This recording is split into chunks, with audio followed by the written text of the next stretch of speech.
A retired Army sergeant in a wheelchair was told to sit by the mop buckets so regulars wouldn't feel uncomfortable. The diner fell silent as he backed out, alone, humiliated, past the flag he once fought for. But someone had been watching from the corner. What happened next will shock even those who thought they'd seen everything. But first, let's go back to the beginning. The metal rim of Frank Dwyer's wheelchair clicked softly against the tiled floor as he maneuvered between the crowded booths of the Rosewood Diner. The scent of bacon grease and burnt toast hung in the air, mixed with the low hum of conversations and the occasional clatter of dishes. He had been here before, years ago, back when he still walked in with boots instead of wheels, before Fallujah, before IEDs, before the long, slow war no one ever talked about in polite company. But this morning was supposed to be simple, familiar. Just a man grabbing breakfast. The moment he entered, subtle cues betrayed the shift in atmosphere. Heads turned, then just as quickly turned away. The kind of glance that says everything without saying a word. Curious, dismissive, vaguely uncomfortable. Frank was used to it. Used to parents nudging kids to stop staring, to men pretending not to notice him, to women offering smiles too full of pity. But something in the air here felt colder, sharper. He approached the counter where sunlight stretched lazily through the blinds. The window seat, warm, open, human. But as he moved into place, Samantha approached, 20-something, thin voice, unsure eyes. She looked at him the way people look at something they'd rather not step over on the sidewalk. "Sir, could you, maybe sit at the table by the kitchen?" she asked, gesturing to the far corner where cleaning supplies leaned in shadow like waiting punishment. Frank blinked. "That table?" he said slowly, turning his head. The chair wouldn't even fit comfortably there. "I'd rather sit here, thanks." Before she could answer, Rick appeared. Late 40s, square-shouldered, shirt half untucked. His tone was the kind that pretended to be accommodating, but each word was carefully sharpened to cut. "That area's usually for our regulars," he said, one hand gripping the edge of the counter, the other motioning vaguely behind him. "No offense, but we don't want anyone feeling uneasy." Frank's jaw twitched. Uneasy. Like his presence, his chair, his scars, his silence, was offensive to morning coffee and syrup-drenched waffles, like his service had earned him the right to be invisible. Rick lowered his voice, leaning in closer. "You understand, right? It's just easier this way." Easier. Frank's pulse quickened, not from rage but from something colder, an ache that started in the gut and spread like lead. Not easier for him, not safer or kinder, just easier for them to look away. He didn't argue, didn't give them the spectacle they seemed to expect. He backed his chair away, slowly, the hum of casual laughter resuming behind him like nothing had happened. As he passed under the flapping stars and stripes above the door, he didn't look up. He'd saluted that flag 1,000 times. Today, it felt like it had turned its back. Colonel James Ellison hadn't come to Rosewood Diner for drama. He'd come for the same reason he came every Saturday morning since his retirement. Routine, solitude, black coffee, and a quiet corner where he could observe the world from the sidelines without being part of it. The faded Marine Corps ring on his finger clinked softly against his ceramic mug as he watched the morning unfold. But when the tension shifted in the air and the energy at the counter turned sour, his gaze sharpened. He saw the whole thing, the dismissive hand gesture, the waitress's discomfort, the way the manager's words slid out with the oily precision of someone who had said them before, perhaps not in content, but in intent. It wasn't just about a seat. It was about making someone disappear. Ellison didn't move, didn't blink. He simply studied Frank as the man wheeled himself out of the diner like a ghost no one wanted to see. and when the door swung shut behind him, no one looked up again. Except Ellison. He finished his coffee with a slow swallow, dropped a crisp 20 on the check, more than enough to cover the tab, and rose without a word. There was a weight to his presence, not theatrical, but forged through decades of command. The kind of gravity that made people move out of your way without realizing why. Outside, the sunlight was sharper, colder. He found Frank by his battered Chevy pickup, arms straining as he tried to fold the wheelchair into the back seat. One wrong move and the chair would tumble to the pavement. Ellison stepped forward with the quiet certainty of someone who didn't need to announce himself. "Need a hand, Sergeant?" His voice carried a firm, weathered calm, equal parts invitation and order. Frank turned, startled. His jaw tensed. He glanced at the insignia on Ellison's bomber jacket, then at the stranger's face. Stoic, unflinching. For a heartbeat, pride flared in his chest, instinct urging him to say no. But the ache in his shoulder and the sting in his dignity overrode it. "Yeah, thanks," he muttered. They worked in silence, the chair folding into place with practiced efficiency. When it was done, Ellison extended a hand. "Colonel James Ellison, I saw what happened in there." Frank nodded stiffly. "Didn't think anyone noticed." "Oh, I noticed. That wasn't a mistake. That was systemic disrespect, wrapped in courtesy, the worst kind." Frank gave a dry, joyless chuckle. "I fought wars. I don't fight diners." Ellison's jaw set. "Then let me. But I don't do fights, Sergeant. I do exposure. I know how to shine a light so bright, even cowards can't hide from it." There was no need to ask if Frank was on board. The silence that followed was heavy with consent. The post hit the Facebook group like a flash grenade in a dark room. "Diner humiliates disabled vet. Here's what happened to Sergeant Frank Dwyer at Rosewood." It wasn't clickbait. It was raw, unsparing, and packed with evidence.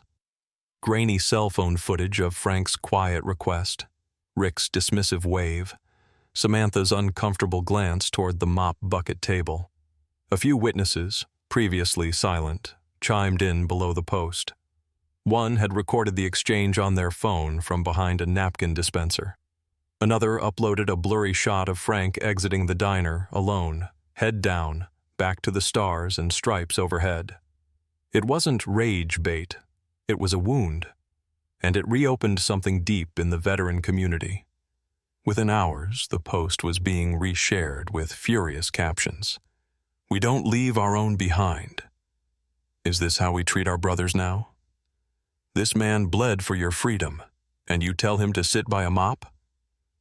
By midnight, the post had migrated beyond the Facebook group. Subreddits lit up. Local news anchors prepped segments. TikToks were stitched with veterans tearing into the diner with language as sharp as any weapon they'd ever wielded. Tuesday morning came with the low, synchronized rumble of engines rolling in from every direction.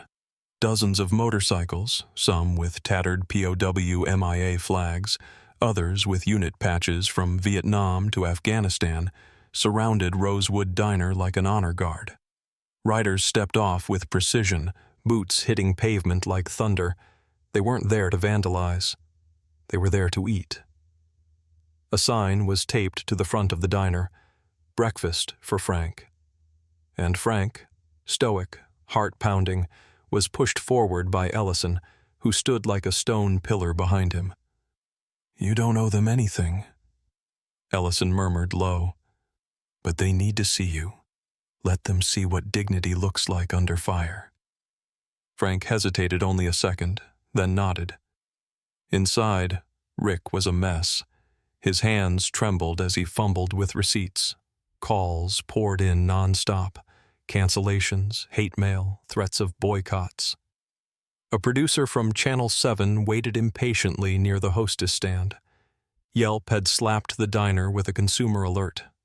One-star reviews flooded the page like a dam had broken. But this wasn't about Yelp. It wasn't even about Rick anymore. This was about telling every man and woman with a limp, a scar, a folded flag on their mantle that silence wasn't their only option. That dignity didn't have to be begged for. It could be demanded, claimed, and defended. This wasn't a protest. It was a reckoning. Thursday morning carried the hush of something sacred. No crowds roaring, no motorcycles rumbling, just a solemn procession that felt more like a funeral march than a media event. The streets around Rosewood Diner had been cleared, but not by force, by respect. People stepped aside, lowered their voices, and watched with wide eyes as Frank Dwyer and Colonel James Ellison made their way down the sidewalk. Flanking them were two state senators, Senator Karen McAllister, a lifelong advocate for veteran housing, and Senator Daniel Price, a Gulf War vet himself. Both had read the story.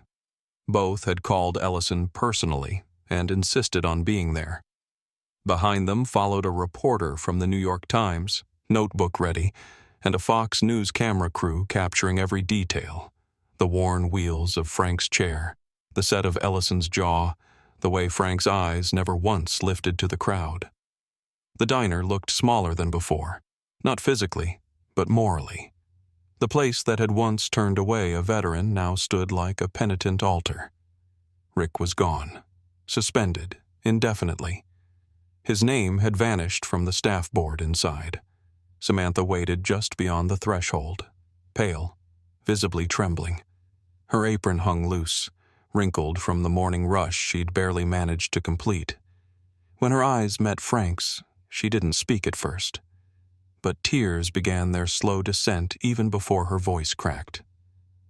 "I didn't know," she whispered, audible only because everything else had gone silent. "I wasn't trying to be cruel."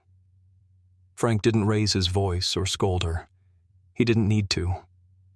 "Sometimes," he said, the weight of years behind each syllable, "you don't have to try.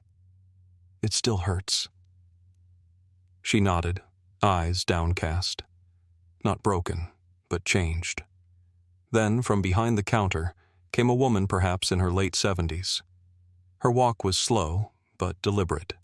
Each step measured by purpose, not age. Judith Harper, the widow of the diner's original owner, her late husband a Bronze Star recipient. Her hand trembled slightly as she reached for Frank's. "Mr. Dwyer," she said, voice firm despite her years. "On behalf of this establishment, I'm sorry. From now on, all disabled veterans eat here free. No forms, no IDs, no conditions. We're calling it the Veterans First policy. It's the least we can do." Frank met her eyes. There was no performance here, no PR stunt, just accountability wrapped in the trembling dignity of someone trying to do right. She turned to Colonel Ellison, microphone in hand. Ellison didn't posture. He didn't gesture. He simply spoke. "Real patriotism," he said, each word clean as a rifle report, "isn't about flags on windows. It's about how you treat the people who carried those flags into hell and brought them back." And just like that, the crowd didn't cheer. They stood still, silent and profoundly changed. The morning air was still cool, with the kind of soft breeze that carried no urgency. The sidewalks were damp from an overnight drizzle, and the early sun cast a golden sheen across the storefronts of downtown. Frank Dwyer made his way down the street alone. No escorts, no reporters, no roar of motorcycles.